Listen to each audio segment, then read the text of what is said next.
ربنا آتنا في الدنيا حسنة وفي الآخرة حسنة وقنا عذاب النار. Assalamualaikum warahmatullahi wabarakatuh. Alhamdulillah wassalatu wassalamu ala Rasulillah wa ala alihi wa ashabihi wa man tabi'ahu bihudah ila yaumil qiyamah wa ba'd. Ikhwani wa akhawati fid din, a'azzakumullah. Kali ini kita ingin berbicara tentang bagaimana mendekati anak. Saat kita ingin mengasuh seorang anak, siapapun dia, entah dia itu anak kita sendiri atau murid kita dan seterusnya, maka ingat bahwa setiap anak itu membutuhkan rasa aman, rasa nyaman, dan rasa senang. 3 hal perlu diingat: rasa aman, rasa nyaman, dan rasa senang. Rasa aman, rasa nyaman, dan rasa senang ini, jika telah terkumpul, akan menjadikan seorang anak meluapkan kegembiraannya dengan semangat pada fisiknya.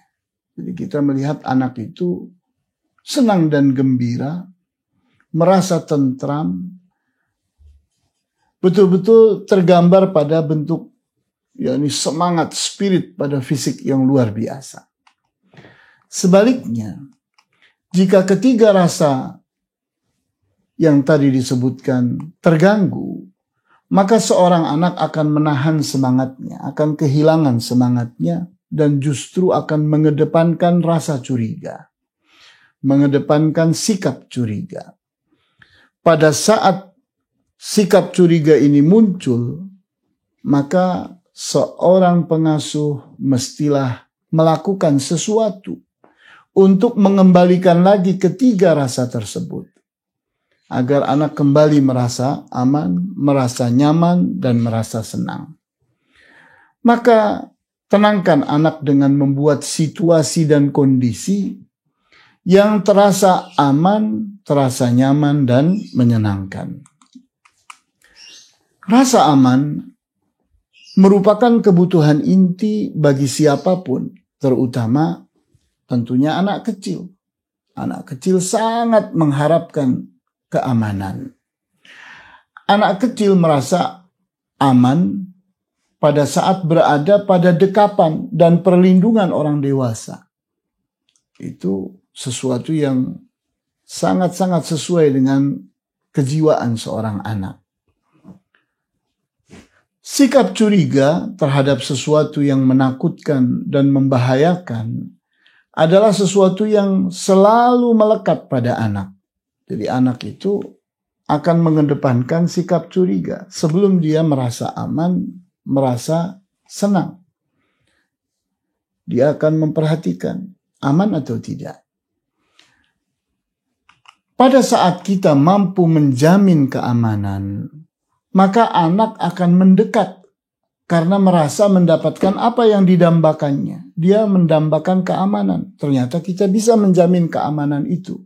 Maka anak akan mendekat kepada kita. Di antara hal yang menjamin rasa aman adalah, contohnya, kita mampu mendampingi anak dengan penuh kesiapan. Contoh lainnya adalah kita mampu menyingkirkan segala sesuatu yang menakutkan anak. Nah, hal-hal yang seperti ini sangatlah diharapkan oleh anak. Rasa nyaman berupa ketentraman dan terpenuhinya kebutuhan adalah dambaan dan harapan setiap manusia, terutama sekali anak kecil. Seorang anak mudah sekali merasa cemas, merasa khawatir terhadap keadaan yang membuatnya kehilangan dambaan dan harapannya. Di saat seseorang di antara anak-anak itu merasa, oh, ini tidak terpenuhi kebutuhan saya di sini. Yang saya cari tidak ada di sini. Ketika kita mampu memberikan kepastian dan ketersediaan apa yang dibutuhkannya, tentunya akan menimbulkan rasa nyaman pada anak. Jika kita ingin mendekati anak, maka rayulah dengan apa-apa yang disukainya dan buktikan bahwa kita mampu memberikan apa yang dibutuhkannya itu. Sebagai contoh, misalnya seorang anak itu sangat suka kepada susu. Maka kita harus membuktikan bahwa kita memiliki susu. Dan susu yang ada pada kita jumlahnya ada banyak. Maka anak akan mendekat kepada kita. Contoh yang lain, anak itu sangat suka sekali kepada makanan yang manis-manis. Maka kita buktikan bahwa kita punya banyak. Dan mereka akan mendekat kepada kita. Kemudian ingat bahwa anak itu ingin bersenang-senang. Di mana perasaan ingin senang itu selalu melekat pada anak. Sehingga anak itu sangat menyukai orang yang selalu mengajaknya senang-senang. Bermain adalah kegiatan yang sangat disenangi oleh setiap anak. Anak akan mendekati siapapun yang membuatnya puas dalam bermain, puas dengan berbagai macam permainan. Cara yang sangat efektif dalam mendekatkan anak kepada kita adalah dengan kreativitas dalam membuat permainan-permainan. Jadi kita mengadakan cara-cara untuk anak itu merasa diajak senang, diajak bermain. Contohnya, kita membuat permainan-permainan yang mengundang persaingan sehat di antara anak-anak. Kadang-kadang berupa perlombaan-perlombaan dengan hadiah, dengan hal-hal yang berisikan puja-puji dan sebagainya. Anak akan senang dengan hal itu. Kemudian contoh yang lain adalah yakni bagaimana kita bercerita dan berdongeng kepada anak. Tentunya akan menimbulkan rasa senang pada anak. Karena memang anak itu mencari kesenangan. Dia ingin main. Dan main itu gambaran tentang bagaimana seorang anak itu menyukai sesuatu yang menyenangkan. Kemudian, ingat. Di antara cara kita mendekati anak atau mendekatkan anak kepada kita adalah dengan cara berkomunikasi.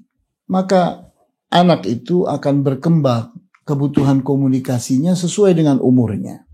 Contohnya, pada saat anak itu umurnya 1 bulan sampai dengan 1 tahun, maka komunikasi kita dengan bahasa tubuh, body language.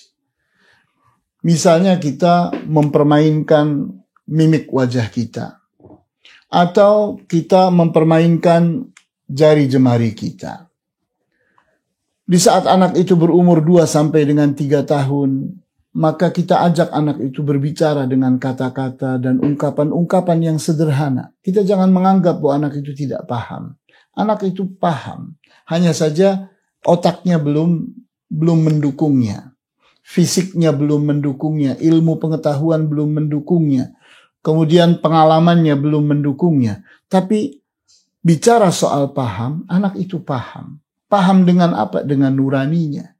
Dengan emosinya. Dengan akal fikirannya yang sederhana. Sehingga di saat anak itu berumur 2 sampai dengan 3 tahun, maka kita gunakan kata-kata yang sederhana sekali. Kata ini, itu, apa, kenapa, ini bagus, jelek, hal-hal yang sederhana sekali. Kita mengatakan kata-kata yang sederhana sekali, aku belum makan, adik sudah mandi dan sebagainya. Hal-hal yang sederhana, mudah ditangkap oleh anak. Kemudian di saat anak itu sudah berumur 4 sampai dengan 6 tahun, maka kita berbahasa dengan bahasa yang mulai memiliki bobot dan makna. Contohnya, jangan ini. Ini bisa membuat kamu sakit nantinya. Coba pilih yang ini. Yang ini bagus. Yang ini lebih murah harganya. Anak mulai diajak berpikir tentang makna, tentang bobot dari sesuatu. Tentang nilai dari sesuatu. Kemudian pada saat anak itu setelah berumur 7 sampai 10 tahun, kita mulai berdialog dan bermusyawarah dengan anak. Komunikasi kita sudah meningkat karena anak sudah mulai berilmu. Otaknya pun sudah bagus, sudah bersekolah SD. Maka kita mengajaknya ngobrol santai dengan tema dan target yang jelas dan bermanfaat. Kita ajak dia untuk dialog, kita ajak bermusyawarah. Kemudian anak yang berumur 11 sampai dengan 17 tahun, maka tentunya telah meningkat jauh. Kita mulai berdiskusi dan berdebat dengan anak, di mana anak itu diajak membahas berbagai masalah yang menuntut pemikiran, pengetahuan, dan pengalaman. Kalau anak itu sudah berumur 18 sampai dengan 21 tahun, tentunya kita mengajak dia untuk berkoordinasi dan berorganisasi. Kita ajak dia bekerja sama dalam mengurusi kebutuhan rumah sambil berbagi tugas dengan mereka. Jadi inilah catatan yang penting sekali dalam rangka mendekati anak, di mana anak itu sangat butuh sekali kepada bentuk komunikasi dengan mereka, sehingga dengan komunikasi itu kita menjadi dekat kepada mereka dan mereka mendekat kepada kita. Wallahu ta'ala a'lamu bis-shawab, walhamdulillahi rabbil alamin, wa sallallahu ala asyrafil anbiya'i wal mursalin wa ala alihi wa ashabihi ajma'in. Wassalamu alaikum warahmatullahi wabarakatuh.